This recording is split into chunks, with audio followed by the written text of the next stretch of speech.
নমস্কার বন্ধুরা, Indian stock market বাংলায় আপনাদের স্বাগত। আমি আপনাদের সাথে সৌরী। আজকে রবিবার 24শে ডিসেম্বর। আজকে একটা ছুটির দিন, কালকেও আমাদের বাজার বন্ধ আছে 25শে ডিসেম্বর। ক্রিসমাসের অগ্রিম অভিনন্দন সকলকেই। ভালো করে কাটান, কালকে খুব আনন্দ করুন। আমাদের মঙ্গলবার থেকে আবার ট্রেডিং শুরু হবে। তো 3-4 দিন আগে আমি লাস্ট ভিডিও এনেছিলাম। তো যেহেতু 3 দিন আমাদের ছুটি আছে, তাই জন্য আমি শুক্রবার বা শনিবার আনতে পারিনি। এছাড়াও আমার এখন একটু ব্যস্তই আছি বিভিন্ন কাজ নিয়ে। তো চলবে, এখন দিন 15 হয়তো এখন এরকম চলবে। তো যাই হোক, আজকে ভিডিওটা মেনলি আমি তৈরি করছি নিফটির লেভেলের ওপর নয়, কারণ নিফটির লেভেলের ওপর তো আমি ভিডিও তৈরি করি। আজকে একটুখানি 2-4 দিন ধরে আমি একটুখানি চেষ্টা করছিলাম যে মার্কেটের সেন্টিমেন্টটা বোঝার জন্য, এবং ম্যাক্সিমাম লোকজন কি বলতে চাইছে বা ট্রেডাররা বা মার্কেট কি বলতে চাইছে একটু চেষ্টা করছিলাম আমি আমার নিজের মতো করে একটু বোঝার ব্যাপারটা। তো আজকে আমি মার্কেট নেক্সট মুভমেন্ট বা কি হতে পারে বা অতীতে কীরকম ঘটেছিল সেখান থেকে আমি যতটুকুনি শিক্ষা পেয়েছি সেটাই আমি আপনাদের কাছে পার্ট বাই পার্ট আমি বলছি। কারণ আমি একটা জিনিস জানি, হিস্ট্রি রিপিট হয়, পুরোপুরি এক না হলেও হিস্ট্রি রিপিট হয়। তো যাই হোক, এখন আরও বেশ কিছু কিছু ঘটনা আমি দেখেছি বা ঘটেছে, সেখান থেকেও আমি অনেক কিছু এই মার্কেট সম্পর্কে আরেকটু পরিষ্কার হচ্ছি যে এখন আমাদের ভারতীয় স্টক মার্কেটটা ঠিক কোন জায়গায় আছে, এবং আমাদের মতো সাধারণ জনগণ, পাবলিক, মধ্যবিত্ত, নিম্নবিত্ত, তারা কিভাবে এই মার্কেটটাকে দেখছে, এই সব নিয়েই আজকে একটা আলোচনা। এখানে নিফটির কোনো আমি লেভেল আজকে আমি আলোচনা করছি না। তো একটা ঘটনার কথা বলি যে আমি 1-2 দিন আগে আমাদের হাউসেই আমি বলেছিলাম যে মনে হচ্ছে টেকনিক্যাল থেকে এবারে নিফটি কারেকশানটা হতে পারে বা হওয়া উচিত, কিছুটা কারেকশান হওয়া উচিত। তো এই কথা শুনে আমাকে বলল, তার মানে তুমি বিজেপি বিরুদ্ধ কথা বলছো, তুমি মোদি সরকারকে চাও না। হ্যাঁ, তো আমি বললাম যে মোদি সরকার বা বিজেপির সাথে কিন্তু মার্কেটের যতটা লিঙ্ক এখন লোকে ধরছে, আমার কিন্তু মনে হয় না মার্কেট বিজেপি বা মোদি আছে বলে মার্কেট যে কন্টিনিউ বেড়ে চলে যাবে, পড়বে না, এরকম আমার মনে হয় না। আমি হয়তো ভুল হতে পারি, কিন্তু আমার মনে হয় না। আমি বিজেপি না কংগ্রেস না আদার্স পার্টি, এটা কোনো ফ্যাক্টর না। আমি মার্কেটের চার্ট রিডিং করার চেষ্টা করি, চার্টে যেটা ধরা পড়ে আমি সেটা বলি। এর মানে আমি এই নই যে মার্কেট পড়ছে বলে আমি বিজেপি বিরুদ্ধ, মার্কেট ওঠার কথা বললে আমি বিজেপির পরে, এটা পুরোপুরি ভুল ধারণা। কিন্তু এটা আমি একটা ব্যক্তির কথা বলছি না, এটা কিন্তু মার্কেটের ম্যাক্সিমাম সেন্টিমেন্ট এসে গেছে যে বিজেপি আছে মানে মার্কেট বাড়ছে, মোদি আছে মানে মার্কেট বাড়বে, পড়বে না। এটা কিন্তু আমার মনে হয় পুরোপুরি একটা ভ্রান্ত ধারণা, পুরোপুরি। মোদি সরকার যদি থাকে, তার মধ্যিখানেও মার্কেট পড়তে পারে। মার্কেটের মতো কারেকশান নেয়, এটা অতীতেও দেখা গেছে। তো আমি এইটা একটা ক্লিয়ার আমি একটা বুঝতে পারছি যে মানুষের মনে এখন ঢুকে গেছে, বিশেষ করে যারা স্টক মার্কেটের সাথে জড়িত তাদের মধ্যে একটা ঢুকে গেছে যে মোদি সরকার আছে এবং 2024-এ থাকবে। সেটা আমি নিজেও বলেছি 2024-এ আসছে, কিন্তু যখন আমি জেনে গেছি 2024-এ আসছে, বা আপনি জেনে গেছেন বা সাধারণ লোক জেনে গেছে, মার্কেট কি জানে না? মার্কেট আমাদের অনেক আগেই জানে। ও আসার পরে যে নিফটি ইন্ডেক্স যতটা বাড়তে পারতো, হয়তো তার আগেই সেই বেড়ে যাচ্ছে, এটাও তো হতে পারে। সেইগুলো সময় বলবে, এখন না, সময় বলবে। তো আমার এই একখানা অবজারভেশন এসছে। সেকেন্ড দিন আরেকটা জিনিস আমি পেয়েছি, যারা দিন আনে দিন খায়, বিশেষ করে আমার আরেকটা ঘটনা হয়েছে যে আমাদের বাড়িতে একটু কাজকর্ম হচ্ছে, বেশ কিছুদিন ধরেই চলছে। তো সেখানকার যে মিস্ত্রি লেবার এসছে তার সাথে টুকটাক কথা বলতে, নিজেদের কথা বলতে গিয়ে শুনছি তারাও শেয়ার মার্কেট নিয়ে কথা বলছে। যারা দিন আনে দিন খায় ওরা কিন্তু রেগুলার ডেইলি বেসিস ওরা ওয়েজেস পায়, তারাও কিন্তু শেয়ার মার্কেট নিয়ে কথা বলছে। এবং একজন থাকে বনগাঁর দিকে, একজন থাকে মধ্যমগ্রামের দিকে, রঙের মিস্ত্রি। মানে কোন জায়গাটায় এসছে ব্যাপারটা বুঝুন। মানে যারা ডেইলি করছে, মানে ওয়েজেসের জন্য পার ডে কাজ করছে, তারা কিন্তু শেয়ার মার্কেট নিয়ে কথা বলা শুরু করেছে। এটা কিন্তু খুব বাজে ইন্ডিকেশন।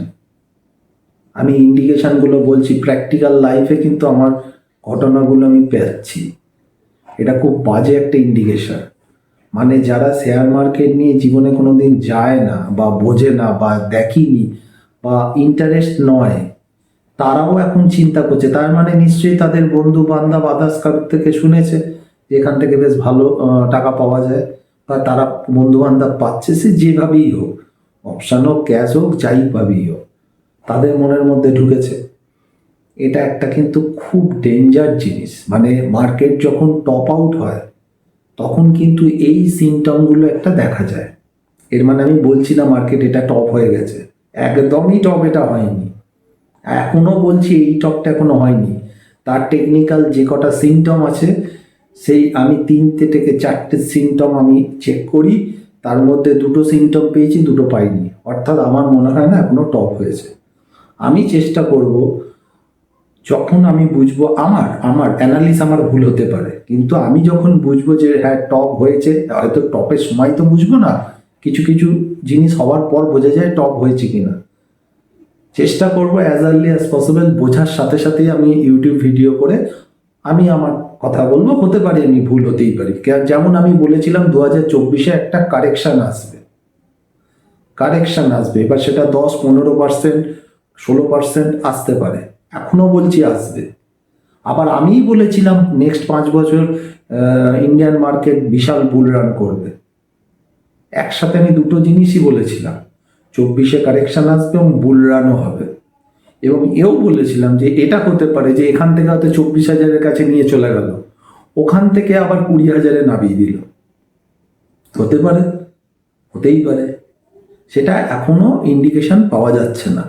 কিন্তু যে ভয়ঙ্কর জিনিসগুলো বেরোচ্ছে, এবং আমার কাছে বেশ কিছু হোয়াটসঅ্যাপ আছে, ফোন আসে, তারা কখনো স্টক মার্কেট জানে না, দেখেনি, তারা কিন্তু ঢুকতে চাইছে।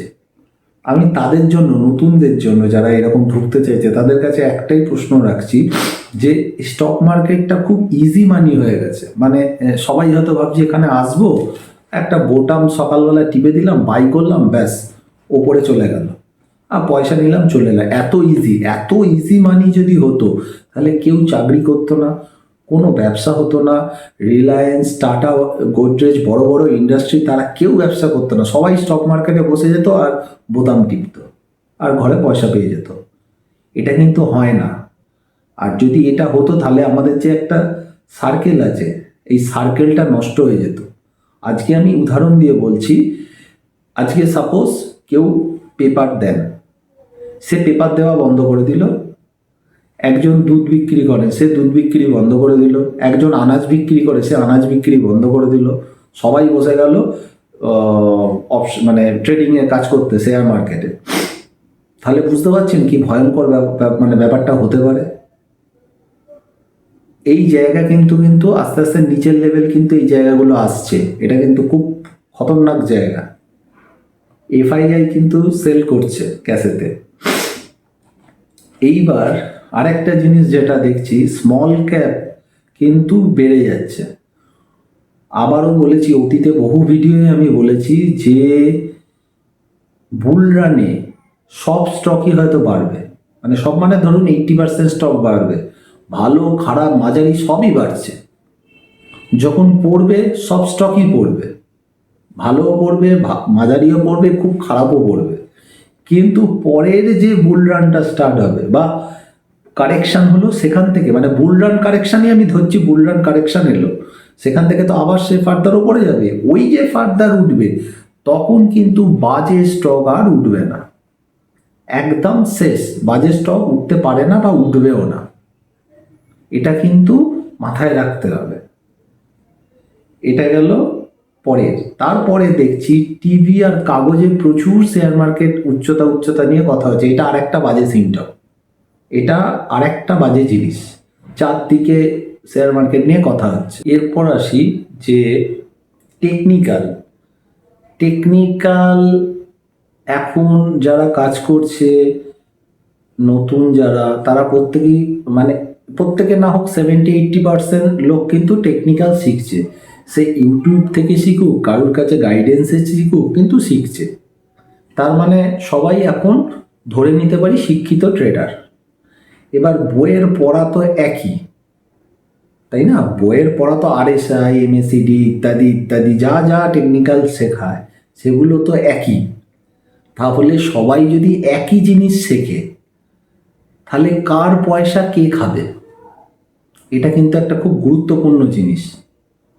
2010, 8, 6 তখন কিন্তু লোকে এত টেকনিক্যাল ব্যাপারটা জানতো না, শিখতো না, গুটি কয়েক শিখতো, তারা কিন্তু তার ওপর বেস করে কাজ করে গেছে এবং টেকনিক্যাল যে প্যারামিটারগুলো ছিল সেই প্যারামিটার কাজও হতো। কিন্তু বর্তমানে সেই জিনিসগুলো এখন যদি 70-80% ট্রেডাররা একই জিনিস জানে, তাহলে কার টাকা কে খাবে? এই প্রশ্নটা আপনাদের কাছে আমি করে দিলাম। আমি বলছি না আপনারা শিখবেন না, নিশ্চয়ই শিখুন, শেখাটা উচিত, জানাটা দরকার, কিন্তু টেকনিক্যাল ওপর একটা অভিজ্ঞতা এবং আরও কিছু কিছু নিজে থেকে তৈরি করতে হয়। ওই REC মানে MACD বা RSI বা বলিঞ্জার ব্যান্ড যে যা যা বা আরও 10 EMA DMA অনেক রকম প্রচুর হাজার জিনিস আছে, যারা যাই ইউজ করুক না কেন নিয়ম তো সব ক্ষেত্রেই এক। সবাই যদি সেই জিনিসটা জানে তাহলে তো ওই জায়গায়, ধরে নিন আমি একটা জায়গা ধরলাম, ওইখানে এলে ইন্ডিকেটর বলছে বাই করো, তাহলে তো সবাই বাই করে নেবে, তাহলে তো ওখান থেকে উঠে যাওয়ার কথা, তো সবাই পয়সা পাবে, তাহলে কার পয়সাটা খাবে? এটা চিন্তা করুন। অর্থাৎ এখন যে জায়গায় মার্কেটটা গেছে, শুধু টেকনিক্যাল শিখলেই কিন্তু সাকসেস পাওয়া যায় না, তার সাথে সাথে সাইকোলজিটা চেষ্টা করতে হয়, মার্কেটের সাইকোলজি বোঝা, আর সেই সাইকোলজি বুঝতে গেলে কিন্তু মার্কেটে পড়ে থাকতে হবে, অভিজ্ঞতা বাড়াতে হবে, অভিজ্ঞতাকে কাজে লাগাতে হবে।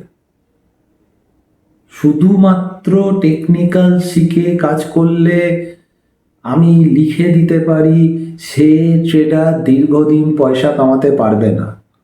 এখন ধরুন বুল মার্কেট হচ্ছে, যা আপনি কিনছেন, অপশান হোক, ক্যাশ হোক, ফিউচার হোক, যা হলো বেরিয়ে গেল। 1 মাস আগে যখন জিগজ্যাগ করেছিল তখন আমার কাছে যেটুকুনি হোয়াটসঅ্যাপ বা এসছে, প্রচুর লোক টাকা লস করেছে, কারণ মার্কেটটা তখন জিগজ্যাগ করছে, উঠছে নামছে। আমরা তো বুঝতে পারি না, আমরা পোস্টমর্টম করতে পারি, আমরা নভেম্বর কি হলো বা ডিসেম্বর শেষের পর আমরা বুঝতে পারবো সারা মাস কি হলো। ক্যান্ডেল দেখলাম, বাহ এত সুন্দর ক্যান্ডেল, হেভি লাভ হতো, কিন্তু কালকে কি হবে 9টা 15-র পর, মানে মঙ্গলবার কি হবে কে বলতে পারে। তারপরে আরেকটা কথা বলি, অনেকে অপশান চেন বলে ডেটা রেডি করে। অপশান চেনের ডেটা অনেক রকম হয়, কিন্তু অপশান চেনের যে ডেটা, শুক্রবার ব্যাংক নিফটির ডেটা বেয়ারিশ হয়ে গেছে, এই ডেটা চেঞ্জ হতে 5 মিনিট টাইম লাগে না, 5টা মিনিট টাইম লাগে না ডেটাটা চেঞ্জ হয়ে যেতে। ঠিক আছে, কারেন্ট একটা ডেটা চেঞ্জ হতে 5 মিনিটও টাইম লাগে না। তো ওই জন্য মার্কেটটা অত সহজ নয়, সব থেকে কঠিনতম জিনিস এখান থেকে টাকা রোজগার করা। এবং এখান থেকে আবারও বলছি, সেবি তো অনেক কিছুই বলেছে, তাছাড়াও বলছি অতটাও যদি না হয়, এখান থেকে এখন 30% লোক টাকা তৈরি করে, 70% লোক টাকা খাওয়ায়। বিশেষ করে যারা intraday, over trade, option, future এগুলো নিয়ে কাজ করে। আর যারা ইনভেস্ট করে আছে তার যদি ভুল ইনভেস্ট হয়ে যায় তো সে বরবাদ হয়ে গেল। কেউ ধরে ভাবলো যে না বাবা আমি ওসব করছি না, আমি শুধু ইনভেস্ট করছি, আমার কোনো চিন্তা নেই, একদম ভুল কথা।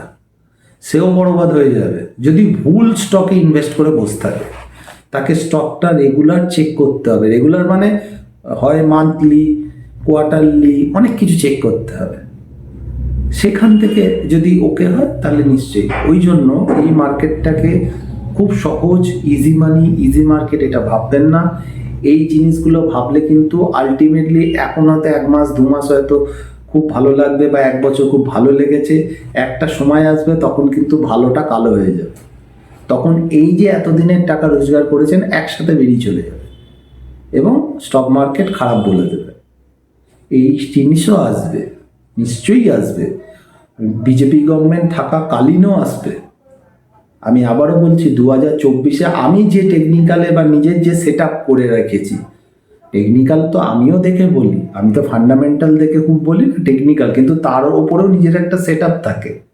সেই সেট আপ দেখেই তো আমি বলছি, আমি অনেক দিন ধরে বলেছি 2024-এ একটা কারেকশন আসবে, বিজেপি আসবে, কিন্তু মোদী সরকার, মোদী নিজেও প্রধানমন্ত্রী হবেন, কিন্তু তার সাথে শেয়ার মার্কেটও কারেকশন হবে, হতে বাধ্য।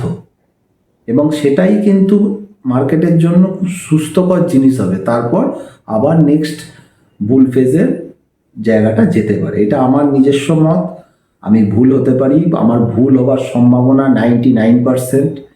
আমি যেটুকুনি স্টাডি করি, যেটুকুনি আমি বুঝি আপনাদের কাছে শেয়ার করি। যদি ভালো লাগে একটু লাইক, শেয়ার, কমেন্ট করবেন।